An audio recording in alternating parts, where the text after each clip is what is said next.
اللهم صل على سيدنا رسول الله في الأولين، وصل على سيدنا رسول الله في الآخرين، وصل على سيدنا رسول الله في الملأ الأعلى إلى يوم الدين.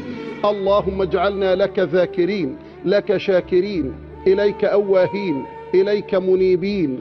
رب تقبل توبتنا، واغسل حوبتنا، وأجب دعوتنا، وثبت حجتنا، واسلل سخيمة نفوسنا. اللهم افتح لنا ما أغلقته ذنوبنا ومعاصينا من أبواب رزقك.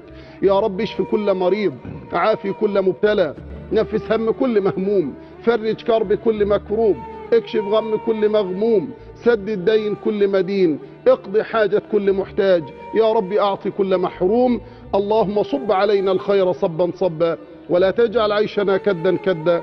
اللهم صل على سيدنا رسول الله في الأولين، وصل على سيدنا رسول الله في الآخرين، وصل على سيدنا رسول الله في الملأ الأعلى إلى يوم الدين. اللهم آمين.